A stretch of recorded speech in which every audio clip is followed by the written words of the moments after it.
here, Krystal, aren't we? Now, as a publisher, as a writer, you are in the process of writing a book with how many people are in it?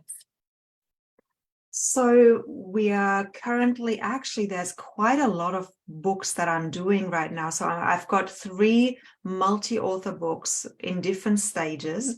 One has 14, one has 12, and one has 20 people in them. Wow. And they're all centered around personal development, spiritual growth. That's my jam. That's what I love writing about. So one is called Making a Difference, which is in collaboration with another lady who is a TEDx speaker, Wendy Corner. So she's bringing her people in, and we're doing a thing called From Page to Stage. Then I've got a book. This is an, as I call them, in-house book. It's called Beyond Certainty. Finding the courage to embrace the unknown. And I think this is going to be a book that will touch the hearts and souls of many readers, because we live in such uncertain times. And so that's coming out in late August. So that's been a beautiful book to collaborate on with all of the authors that are coming in. There's a lot of healers in there, a lot of people who've made the jump from corporate into their, what I call purpose work, and the uncertainty of losing the paycheck in order to follow your passion, and how because they've been in alignment and the synchronicities were there, have always landed on their feet. So there'll be lots of stories around that. And the third book is a book in collaboration with a coaching and healing organization called Healing the Wounds of the Past, a guide to authentic living. So that's in process as well. And then, of course, there's more books on the horizon that we're currently also working on and bringing people in to be. So I'm doing a Beyond series, as you can tell. So the next one is Beyond Conditioning, Living Life on Your Terms. That would be very interesting to see what people actually do right, and watching them start and then move to the end, and how they are, and the confidence that they would have with the awareness that is created along the way as they're writing their story, which is absolutely fascinating. And but remember how we said, sorry? Each of them is fascinating. Yeah, so many different. This is what I love. Like, you have a theme for a book, and then you bring in so many different perspectives and stories that all create, it's like puzzle pieces. They all create a complete picture. Each person brings a very unique puzzle piece. And that's what really excites me about this journey. And, with Beyond Conditioning, it's how perhaps in the beginning they might have lived a life that was very conditioned, very conformative. And then that journey of how did they wake up?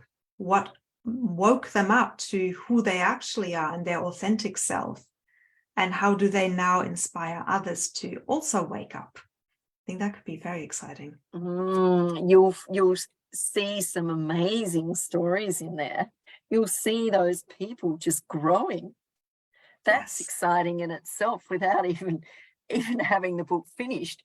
You can see some of them that will take huge steps forward, and others that don't need to take huge steps forward, that will take the amount of steps that they need to take forward. That's pretty amazing. Yeah, and imagine reflecting on that. How have I stepped beyond conditioning in my life? Asking that as a question. That's a huge question.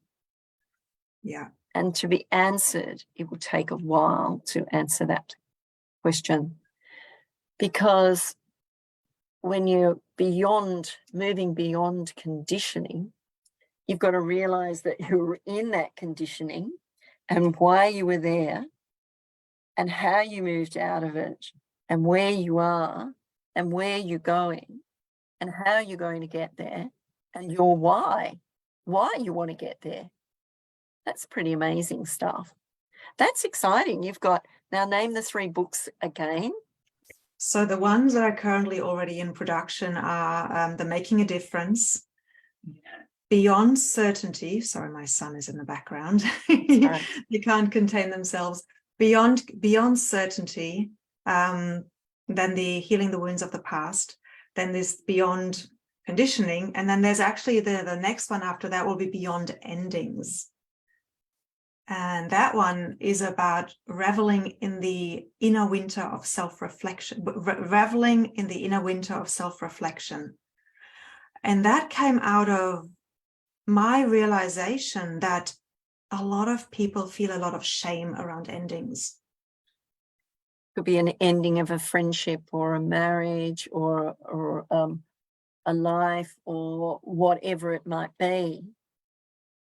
And it can all be very emotional. Absolutely. And it's the change of identity that can often happen when there's some part of us is ending. It could be ending of a job or the ending of a relationship, suddenly no longer being a wife or a husband or whatever it might be. Yeah. It's interesting, isn't it, that people, what do? They're brave enough to step up, to start. But once they start, the starting's the hard part. But once they start and they get that flow, they'll just zoom through that. Yes. Yeah. And the other thing I've found is that society has conditioned us so much that we need to always know the next step.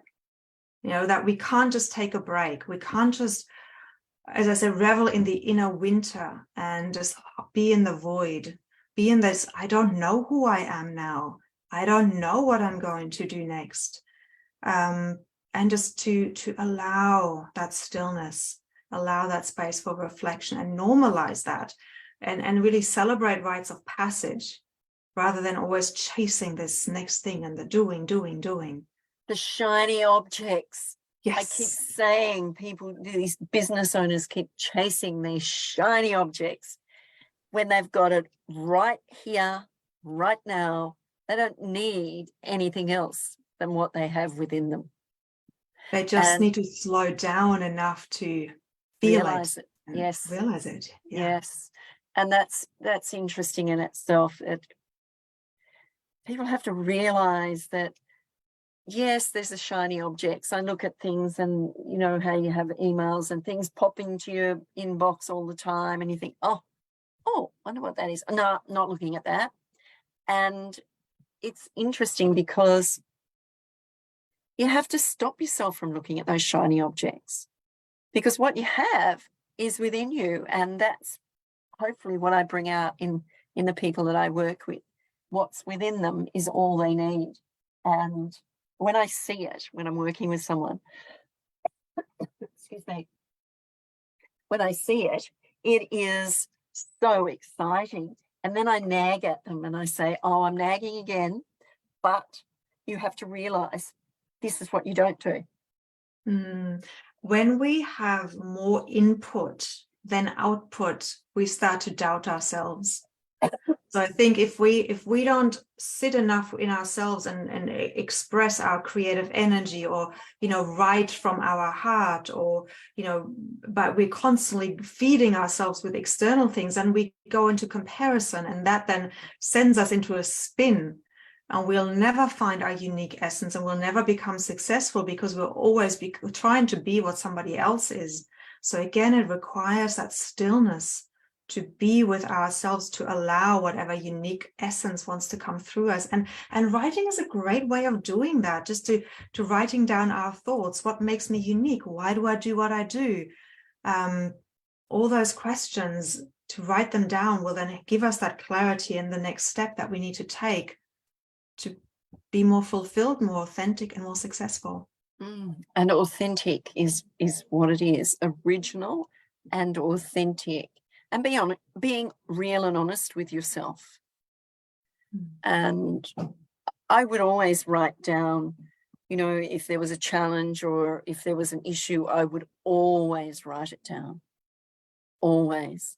And it just, my hand would just go. Not so much these days. I suppose I could write lots of things down, but it's interesting if you go back and reflect and think, oh, did that really happen? Oh, and look at those things. Yeah.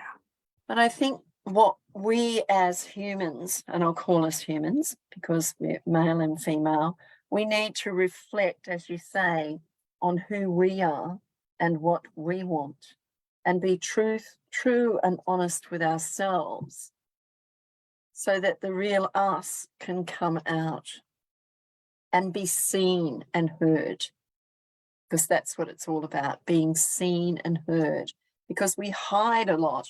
We hide a lot behind lots of things, the masks that we wear for all the different experiences. Yeah, absolutely. And those masks can be, you would be peeling them away on these people that are writing right now. Those masks that are there for protection are gradually being lifted and removed. And there could be several masks that are being removed, not just one. So that's pretty exciting to, I don't know, it just excites me about people just having a revelation about how amazing they are, how brilliant they are. And the more they embrace moving into their own vulnerability, the more they give other people permission to do the same, because it is that vulnerability, again, that connects us to each other. Because when we're trying to be always perfect, the Instagram syndrome, and then it's just not real life, and people can't relate to us. They'll maybe put us on a pedestal, think, oh my God, I want to be like her, but there's no connection. And it's only when we have that connection that we can really make a bigger impact. And you can admire someone, and from a distance, you don't need to be like them. You just need to be you. Be inspired by the people that you respect and you like, and you think, oh, I want to be like her. You don't want to be like her. You want to be like you. Yes. So that you can shine out into the world and show your beauty, your knowledge, your wisdom, your skills, those things that people need from you, not from someone else, not reflecting on, oh, I am like this person or whatever. And I'll refer to the Kardashians. Oh, please spare me. And I was walking with my grandson the other day, and he said something about someone, we were talking about music. And I mentioned Rod Stewart, and he said, who's that? I said, what? You don't even know? And so we did some Googling, and then he mentioned someone, and I can't remember who it was. And he said, do you know that one, Grandma? And I said, no. So, and he said, I bet you he's worth more than Rod. And I said, no, I doubt it. So anyway, he Googled Rod Stewart, and he's worth $300 billion.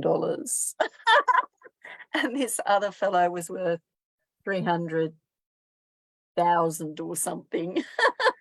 But he's only young and got a long way to go yet.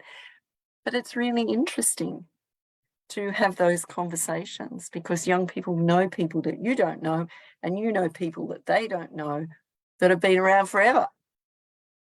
And the interesting thing is that because they don't know them, they think they're not as important or valuable. I see that with my children as well. Like, they know people that I don't know, and vice versa. It's fascinating. It's all about perspective, isn't it? And what's important in our lives. Yes, so true. Now, if you were going to give some tips to people who were thinking about writing their story, but had this fear of the unknown, this fear of people reading their story and them feeling shame or whatever it is because of the challenges and all the things that they've gone through in their life, to bring them to where they are today, what would you say to them? It's all about the perspective from which you write, I think. So the first thing is just know that whatever your first draft is not going to be published. So that then gives you a freedom to just write. And I think that's the real important thing. When we write, we can't be the editor and the writer at the same time, because in the writing process, we just need to let it flow out of us without censorship.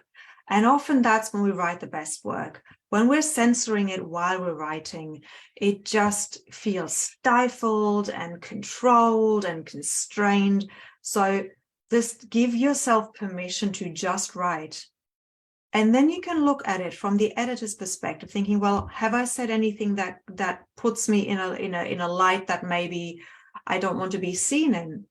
But that was me then. So how can I now reflect on what happened then and show how much I've grown by commenting on that event, on that perspective?